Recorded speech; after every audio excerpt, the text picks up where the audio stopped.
Hey, I am Mike Matthews, and this is Muscle for Life. Thank you for joining me today for my 46th Q&A episode. I like these episodes. They're fun. What I do is every week, usually on Wednesdays, I post on my Instagram stories asking for questions, the little ask me a question sticker, get a bunch of questions, go through them, choose ones that are interesting or topical or ones that I haven't already answered a million times before, answer them there briefly on Instagram, and then bring everything over here to the podcast where I can answer them in more detail and share them with all of you who don't follow me on Instagram. Maybe you should follow me on Instagram at Muscle for Life Fitness. And so in today's episode, I have quite a few questions I'm going to be answering. I'm going to be answering a question about workout machines versus free weights. Are workout machines good enough? Amino acid supplements. Am I going to sell an amino acid supplement? If not, why? I answer a question about oatmeal. The question is, are they good? Are they bad? What's the deal? Lunges versus leg press, which is a better exercise or a more effective exercise? Joint supplements, worth considering. When? Why? Evidence about eating large meals before bed. Is that good? Is that bad? Fasted exercise. I have a question about that. Does it help you lose stubborn fat faster? And more. MD Shaw asks, is working out using machines enough? It depends what your goal is. If your goal is to get and stay fit, in good shape, even great shape, absolutely. You can get there using just machines. You don't need to do any free weightlifting whatsoever. But if you want to get as jacked and as strong as you possibly can, then no, you're going to want to work with some free weights. You're going to want to do some barbell training ideally and some dumbbell training. You might also use some machines, but the foundation of your programming will be weightlifting because research shows that particularly over time, lifting free weights against gravity in unrestricted ranges of motion is more effective for gaining muscle and strength than using machines. But again, you can get into great shape and stay in great shape using just machines.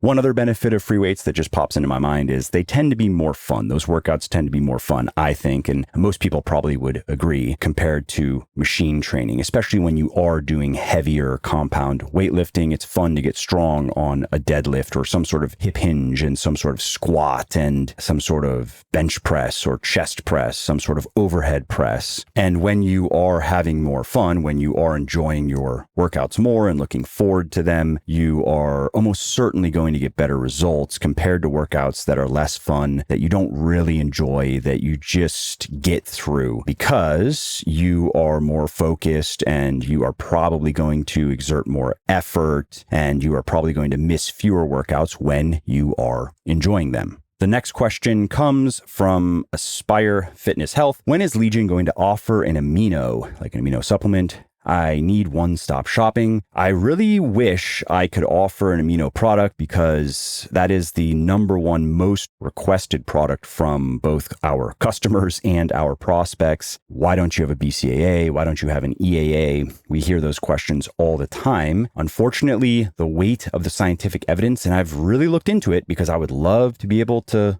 sell one simply for the purposes of growing my business, but the overwhelming weight of the scientific evidence, it's very clear, is that those supplements are useless so long as you eat enough protein. And at this point, there is so much evidence for that position and good evidence that I really don't see it changing. So unfortunately, I don't think that Legion will ever offer such a supplement. Okay, Bad Mashan Kit asks, I caught cold on my deload week. How long to rest before going back to the gym? First, I can empathize. That has happened to me a number of times over the years. The last time, it also left me with a mild sinus infection, so I had to wait for that to go away. And that really is my best advice, unfortunately, is wait until you feel good and you feel symptom-free for at least 2 or 3 days. Don't get back into the gym the first day that you feel better and symptom-free or mostly symptom-free, because if you do that, you may not be fully better yet. You may not be infectious anymore, so you're not going to spread any illness, but you may fall back into a slump. You may regress if you get back into the gym and do an intense workout on day 1 of feeling mostly better. And so be patient. It's annoying, I know, but my best advice is 2 or 3 days of feeling better and being symptom free. If you can wait that long and then get back into the gym, you should not backslide. Next question comes from Coastal Elite 2024. I'm trying to quit my work email addiction. Any tips? Read a book called A World Without Email by Cal Newport. That's my best tip. Duke07 asks, thoughts on the recent study regarding cadmium and lead content in dark chocolate. So at the time, my answer was I had this on a list that I wanted to look further into. At first glance, it did look concerning, and I did stop buying the brands until I looked into it. And then I looked into it and saw that, as usual, it was much ado about nothing. It was according to very unreasonable standards, those same standards that are used to claim that according to California law, this product may increase the risk of cancer and all these diseases because of cadmium, lead, and other similar substances. And then you look into the details and you find that according to the standards that have been set, even vegetables fail, like basically everything fails, and there isn't good scientific evidence to show that such small trace amounts of these heavy metals are indeed going to increase the risk of disease. And so once I learned that about the dark chocolate, I stopped worrying about it and I went back to buying dark chocolate and eating it every day. I have probably 100, 150 calories of dark chocolate every day in lieu of other types of dessert I guess I could have. I just like that. I have a few pieces every day and that's enough for me. That's enough sugar, added sugar at least. That's enough dessert for me every day. Aaron RN4 asks, beyond TLS, so that's Beyond Thinner, Leaner, Stronger, and she's asking if I plan on writing that book. I have Beyond Bigger, Leaner, Stronger, which is the sequel to Bigger, Leaner, Stronger, which is obviously geared toward men, and I have Thinner, Leaner, Stronger, but I don't have Beyond Thinner, Leaner, Stronger yet, and I do want to do that. I do need to do that. I may not be able to start that manuscript this year because I still am wrapping up final details, final little logistical points of releasing the new 4th editions of Bigger, Leaner, Stronger and Thinner, Leaner, Stronger, as well as their workout journals. And so all of that, to get those books fully complete and in people's hands, it'll probably take a couple more months realistically. And then I am also in the process of editing a manuscript of a wholly new book that I'm going to be releasing next year. I'll talk more about that later this year. And so I need to finish that manuscript. And then I have to,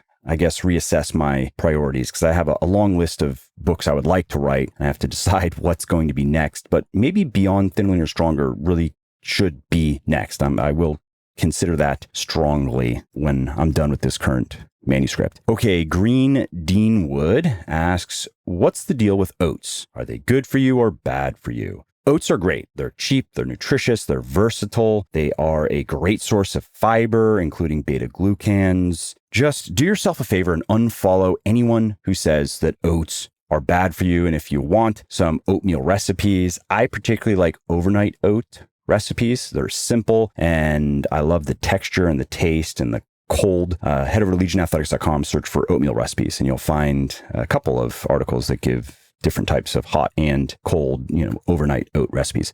JackCon66 asks, lunges or leg press? I would choose the lunge, unless I couldn't lunge because it hurts or for some other reason. But generally, I would choose the lunge over the leg press because it's a unilateral movement, so one limb at a time, and that can help fix and prevent muscle and strength imbalances. The lunge also has your hips doing exactly what they were designed to do. So that's always good. And then the lunge also doesn't require huge loads to generate an effective training stimulus. So it's very joint friendly in that way. Not that the leg press is not joint friendly, but you do have to load it a lot heavier to get the same level of stimulus. All right. Carleen Rag asks, joint supplements, when should one incorporate them? Well, if you have regular joint pain or joint stiffness, then I think it's worth trying a well-designed joint supplement, or if you don't have joint issues, but you are very physically active. So let's say you're doing at least a few hours of strength training and a couple of hours of cardio per week, or maybe 5+ hours of strength training per week and very little cardio, or the other way around, 5-6+ hours of cardio per week and maybe not much strength training. And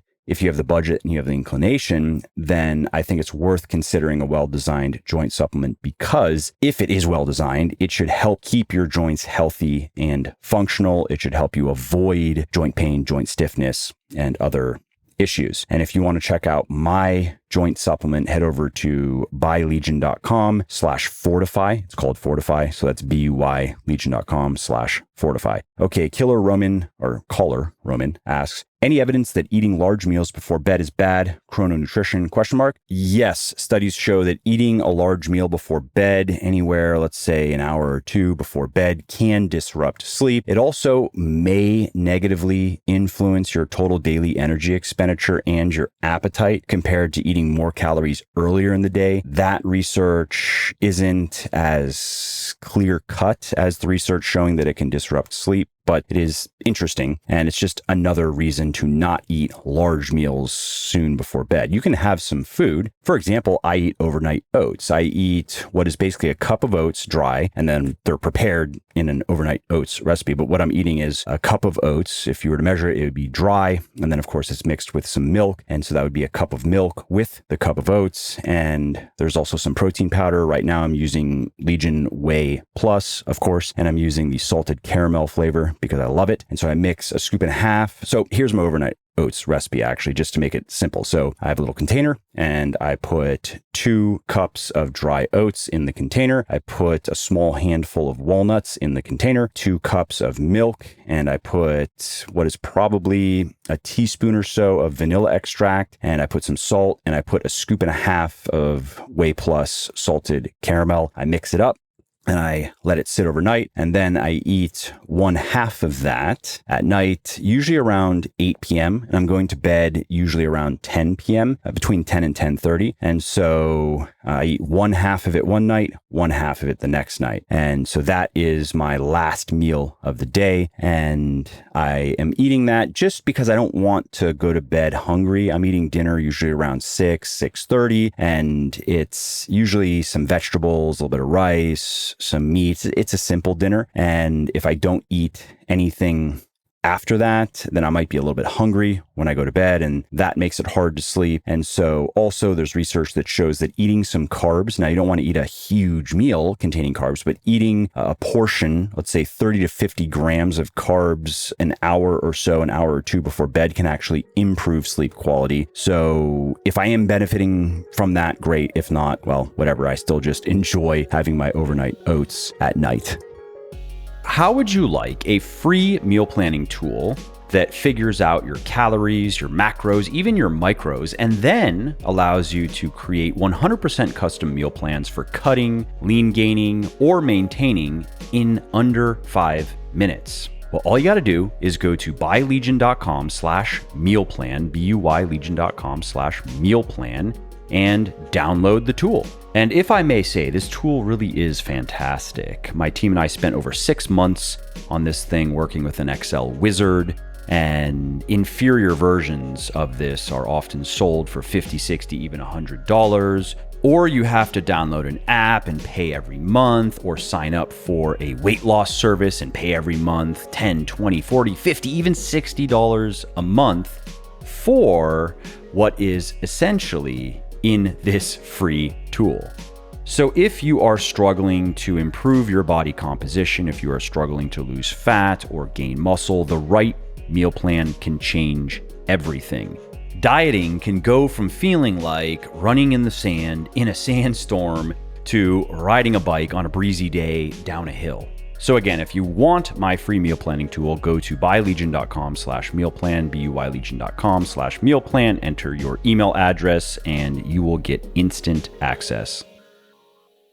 Myro Vichalon asks, do you still advocate working out fasted, lifting, and cardio, especially for stubborn fat? Not by themselves, no. And maybe I did many years ago when research was suggesting that fasted cardio in particular, or just fasted exercise, was more effective for losing fat, and particularly stubborn fat, than fed exercise. However, for many years now, what I've recommended is fasted exercise if you are willing to take a supplement called yohimbine that has been shown to accelerate fat burning, especially stubborn fat burning. And I know that sounds kind of bro scientific, but stubborn fat is a real phenomenon. And there are a couple of supplements that can help you lose it faster when you are also restricting calories properly. And yohimbine is the best one. If you want to learn more about that, head over to legionathletics.com, search for stubborn fat, check out the article that I wrote on it. There's probably a podcast as well. And so if you are willing to train fasted, so that means you haven't eaten any food for many hours, your insulin levels are at a low baseline level. Practically speaking, it means training first thing in the morning before you eat. That's the most common method that people use to train fasted. If you're willing to do that and you're willing to take yohimbine, and if you're going to take yohimbine, I think you might as well also take caffeine because it's going to make it even more effective. You could even consider synephrine as well. That's a good natural fat loss, fasted exercise stack, so to speak. And finally, I would add something called HMB to that to minimize muscle breakdown rates, which can greatly accelerate when you're training in a fasted state. So if you want to take some supplements, then yes, you can get more fat loss and more stubborn fat loss out of your exercise by doing it in a fasted state. And as you might expect, I have a supplement specifically for that I would use if I were cutting and doing fasted training. It's called Forge. You can find that over at buylegion.com/Forge. But if you don't want to take any supplements, then I don't see any reason to train in a fasted state unless you just like it. Some people do like to train first thing in the morning, empty stomach. They just like how it feels and how it feels afterward. I would recommend eating a meal soon afterward, though. Don't wait many hours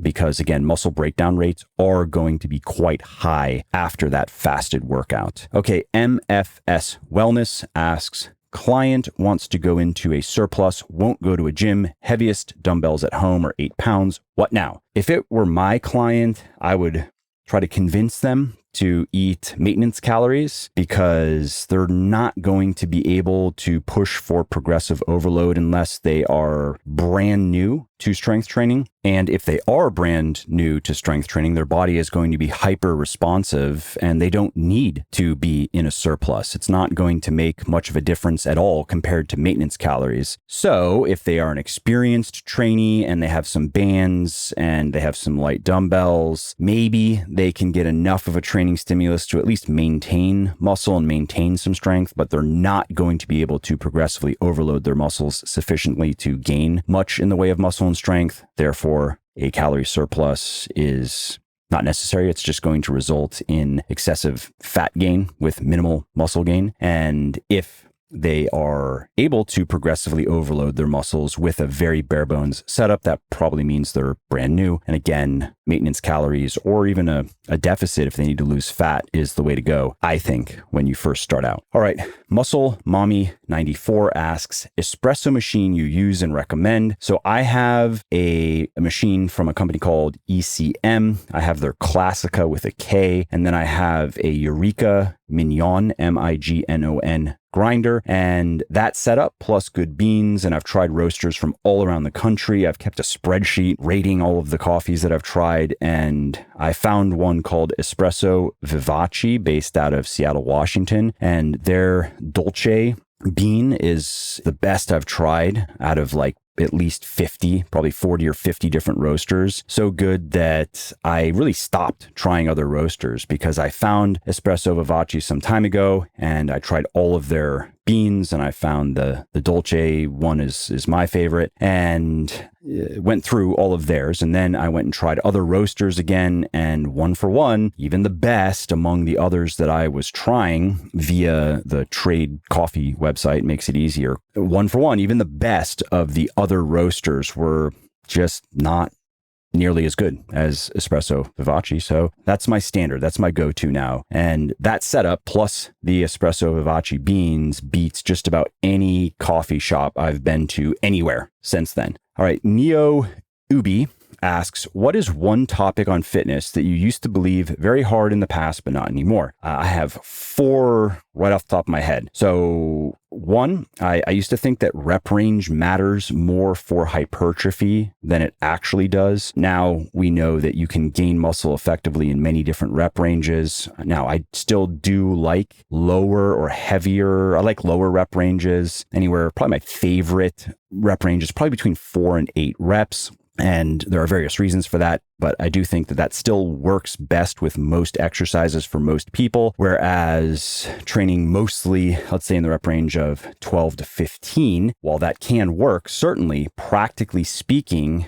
that does not work as well in practice when you ask people to do that over an extended period of time, especially if you are doing compound exercises, which you probably should be. Just do a couple of sets of squats in your next lower body workout. Do a couple of sets, 3 or 4 sets of 12 to 15 reps per set, ending those sets close to muscular failure, maybe with, let's say, 2 good reps left, 1 or 2 good reps left. And so you can determine that by asking yourself, once the set is getting harder, how many more good reps left do you think you have? How many more reps can you do? And once that bar starts to slow down noticeably, then you really are paying attention. What do you think? Can you get 1 more? Can you get 2 more? And when you're squatting, once the bar has significantly slowed down and a rep has turned into not like a 7-second grinder, but maybe like a 3-second grinder, you probably can do 1 or 2 more good reps, and then you would just fail. You would not be able to do another rep. And that is an appropriate training intensity for most exercises. And so again, try doing a few sets of 12 to 15 reps on the squat with that training intensity, and you will understand why I do not like training that way. And most people do not like training that way. They would much rather do sets of 5. And if you are a natural bodybuilder, you are an advanced weightlifter, and you are trying to gain every last ounce of muscle and strength that you possibly can, then I think you can make a good argument for doing that, at least now and then. But if you are not that person, if you are just an everyday person, a lifestyle bodybuilder trying to get and stay into great shape, you don't need to subject yourself to training like that. If you don't want to, you can just do sets of 4, 5, 6, 7, 8, maybe up to 10 reps if you're doing something like my Beyond Bigger, Leaner, Stronger program and do quite well. But anyway, coming back to answering the question, I did used to think, though, that rep range in particular, and that 4 to 8 rep range is what I settled on as probably the ideal rep range for hypertrophy specifically. But theoretically speaking, that's not necessarily true. Although practically, I think there is some truth there for the reason, well, one of the reasons I just gave, but I won't go on any more tangents. I will go to the next thing that I used to believe, but not anymore. And that is that overtraining is easier to experience than it actually is. That if you don't deload on a regular schedule, you probably are going to run into overtraining. And that's partly because it's the wrong term. True overtraining syndrome is not really what I was thinking of when I used to think this or say this. More technically, it should be called overreaching. And that involves symptoms that maybe you could say are related to overtraining or that precede overtraining. But to achieve true overtraining, where you really run your body into the ground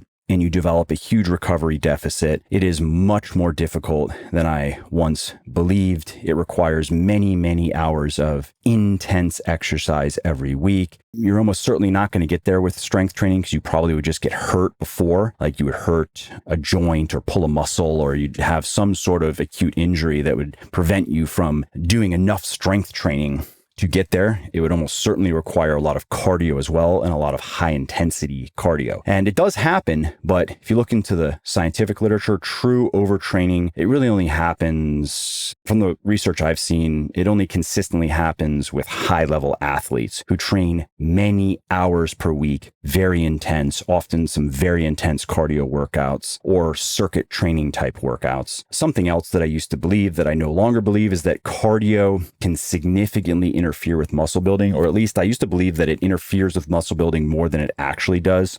That's why in the first edition of Bigger, Leaner, Stronger, I was recommending just short, high-intensity interval training workouts so you could minimize the amount of cardio that you're doing, the amount of time you're spending doing cardio while maximizing the benefits of that time. And HIIT is still great for that, but now that I understand that the interference effect, as it's referred to, is not as significant as I once thought and as some people would have you believe. And there's actually research that shows that doing a couple hours or so of moderate intensity cardio per week can actually improve muscle growth in several different ways, especially in the muscles that you're using for the cardio workouts. And I would exclude running from that. I would not recommend several hours of running per week if you're trying to maximize muscle growth in your lower body. But biking could be great. Rowing would be more for the upper body. Swimming can be great, kind of a whole body workout. And so finally, the fourth thing that I once believed that I no longer believe is that it takes more training to maintain size and strength than it does. It doesn't take nearly as much training to maintain as it does to gain. And I just didn't realize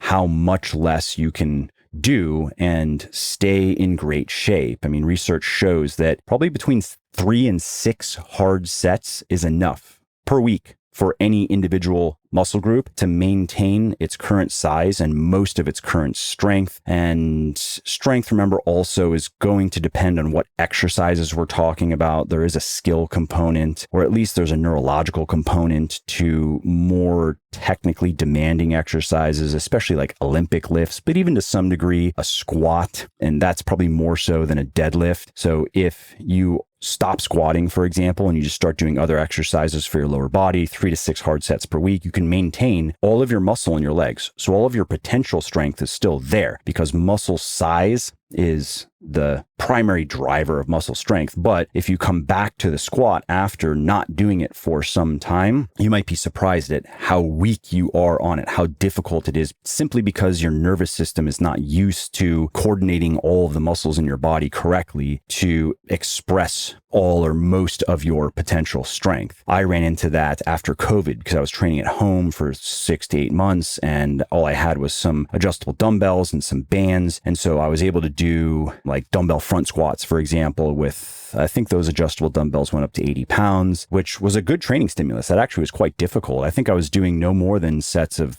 10, 12 reps, like close to muscular failure. And so I was also doing lunges and some other exercises that I could do with my basic setup. And so over the course of 6 to 8 months, I certainly did not lose any muscle. Like if I look at pictures just over the course of that time of my legs, they actually look a little bit bigger by the end because I got leaner, because I started doing more cardio, but I did not lose any muscle visibly, and I did not lose any strength on the exercises I was doing. But when I got back into the gym and I started barbell squatting again, it was so hard. I remember, I think I had to start with 185 for sets of 8 to 10. That's all I could do. And it felt almost like I was squatting again for the first time all the way back many years ago. And it took several months for me to regain my squat strength, even though I had not lost muscle and I still was quite strong on the deadlift. I hadn't deadlifted in 6 to 8 months. And I think if I remember correctly, I'd only lost maybe 30 or 40 pounds on my deadlift 1RM,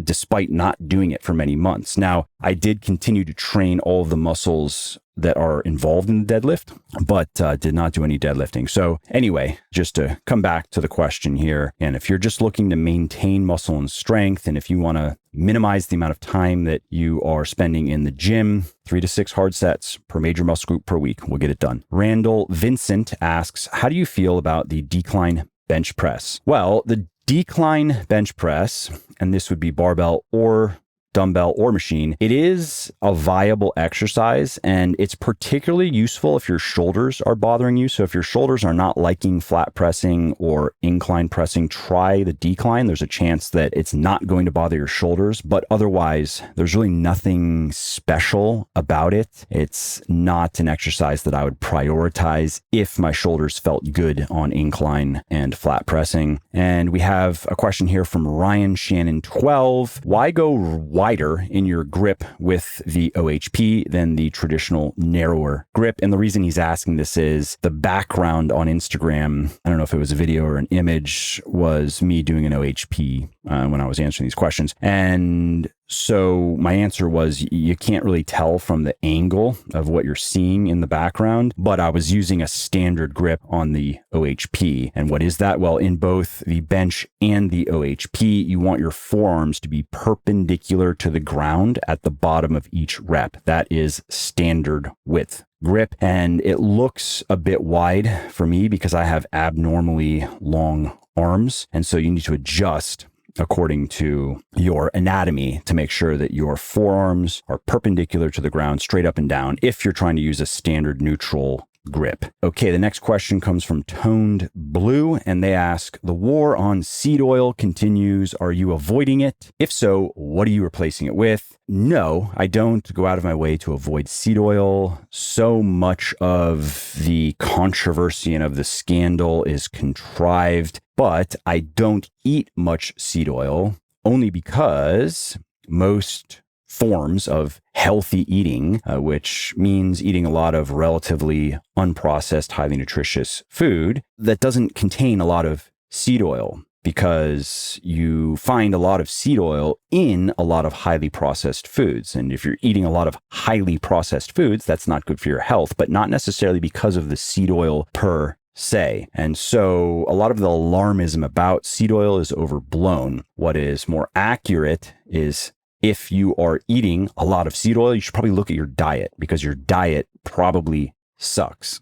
And if you want to learn more about that, if you want to get into the details and learn about some research on the matter, head over to legionathletics.com, search for refined oil, and you will see an article, Are Refined Oils Unhealthy? Okay, the next and final question comes from Vermeulen Cody, and they ask, how do you deal with accumulated fatigue from lifting? This is associated with my comments about overtraining and overreaching earlier. And just to be clear, systemic fatigue does accumulate when you are training intensely, especially if you are training 5 days a week, or if you're doing, let's say, anywhere from 4 to 6 hours of pretty intense strength training per week, relatively higher volume training. So you're an experienced weightlifter. You are doing, let's say, anywhere from 12 to 15 plus hard sets for most of your major muscle groups per week. You're using relatively large loads because you're strong and you need to use large loads to work in reasonable rep ranges. And so when you're doing that, fatigue does accumulate in your body. You have what's called peripheral fatigue, which would be fatigue in your muscles and connective tissues, and your body's always working to recover that. But there is a systemic fatigue more associated with your nervous system that will accumulate over time. And the best way to deal with that is to just deload on a semi-regular schedule. I would say generally every 4 to 12 weeks, depending on how fit you are and how intensely you're training and how well you are recovering. And if you want to learn more about that, head over to legionathletics.com and search for deload and check out my article on that. And also, just to comment quickly, if you look into what other people in the evidence-based fitness space, smart people who know a lot about this stuff, if you look into what they are saying about deloading, you will find some people who are not anti-deloading, but who don't recommend deloading on any type of regular schedule, and whose general position is you probably are not training hard enough to need to deload at least your whole body on any regular schedule. You probably can just kind of play it by ear, maybe just deload certain muscle groups when you are running into certain symptoms, like your joints are starting to hurt, your training weights are starting to feel very heavy. And I understand those arguments. I'm receptive to them. I don't